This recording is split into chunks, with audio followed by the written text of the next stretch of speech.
Donc, bonjour tout le monde. Moi, mon nom, c'est Valérie. Je suis étudiante à la maîtrise en orientation à l'Université de Sherbrooke. Puis, je suis ici aujourd'hui pour vous parler du sujet de mon essai sur les politiques et les mesures d'adaptation scolaire pour les élèves trans, non-binaires et en questionnement dans les écoles secondaires québécoises. Donc, dans le cadre de mon essai, j'ai vraiment essayé de savoir c'est quoi que les commissions scolaires ont mis en place comme programme ou mesure pour aider les jeunes trans, non-binaires et en questionnement dans les écoles. Pour répondre à cette question-là, j'ai fait une collecte de documents en deux temps. En premier, j'ai collecté les plans d'engagement vers la réussite de chaque commission scolaire. C'est des documents qui sont plus généraux et qui me permettaient d'avoir une vision d'ensemble.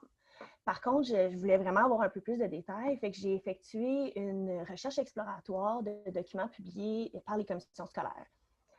Ensuite, pour classer mes documents et pouvoir y porter un regard critique, je me suis vraiment basée sur le modèle de stress minoritaire, puis qui est appuyé puis validé par de nombreuses recherches. Je pourrais vous en parler un petit peu plus tard. Donc, je vous ai parlé des plans d'engagement vers la réussite. Ce qui est important de savoir, c'est que préalablement à ces plans-là, il y a une politique qui a été publiée par le ministère de l'Éducation et de l'Enseignement supérieur. Puis, ce document-là porte une importance très grande sur la diversité des personnes et la diversité des besoins.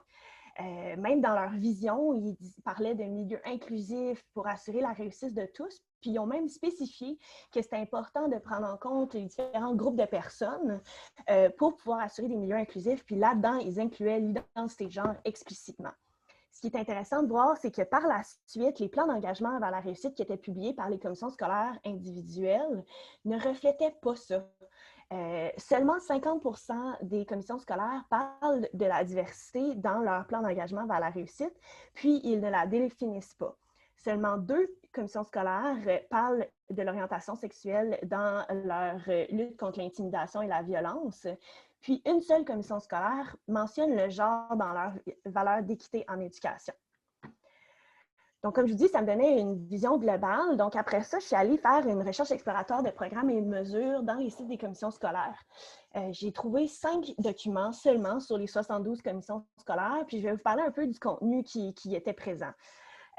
Donc, en premier, on voit que dans les 5 documents, il était tous question des facteurs de stress internes, soit l'accès à la salle de bain, au vestiaire neutre, la mise à jour de prévention et politique d'intimidation.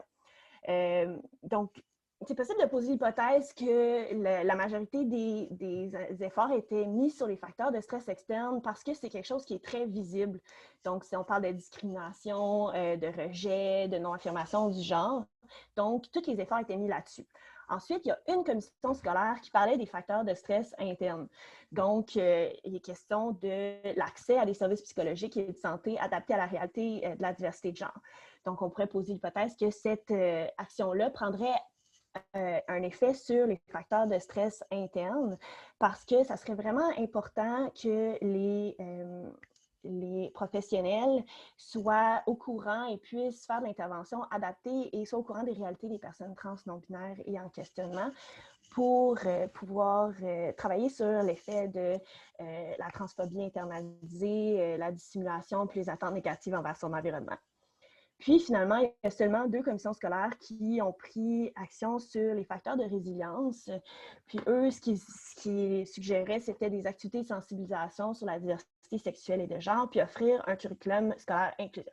Je pense que ça, c'est une action qui serait très, très importante pour s'assurer que les jeunes trans non-binaires et en questionnement aient des modèles positifs ou de la communauté trans non-binaire et en questionnement, ce qui peut être effectué, entre autres, dans les activités de sensibilisation dans l'établissement scolaire, d'offrir des modèles positifs, justement, issus de la communauté. Ce serait important de mettre en place une alliance de genre et de sexualité ou adapter l'alliance en place parce que c'est quelque chose qui a vraiment démontré ses effets positifs dans la recherche pour les facteurs de résilience. En conclusion, ce qu'on peut retirer des documents que j'ai trouvés, c'est que la diversité de genre était très peu présente dans les plans d'engagement vers la réussite scolaire, puis il y avait peu de commissions scolaires qui avaient des mesures publiées publiquement. Le contenu était vraiment très variable puis prenait action majoritairement sur les facteurs de stress externe. Souvent, les mesures n'étaient pas vraiment expliquées concrètement, puis il n'y avait pas d'évaluation des impacts qui étaient prévus là, pour déterminer c'était quoi les effets de ce qui était mis en place. toutes les commissions scolaires qui avaient des mesures publiées étaient dans les 10 plus grandes villes du Québec. Donc, on pourrait se demander au niveau de l'offre des services pour les jeunes en région, ça semble vraiment très inégal.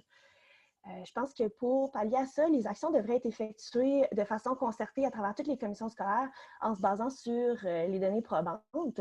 Une façon que ça pourrait être fait, c'est d'implanter un programme de façon uniforme qui prendrait action sur tous les éléments du modèle de stress minoritaire. Puis, on pourrait même prendre appui sur un modèle de développement, d'évaluation de programme pour s'assurer de mesurer les impacts, puis s'adapter justement à comment ça se passe dans les écoles une fois que c'est instauré.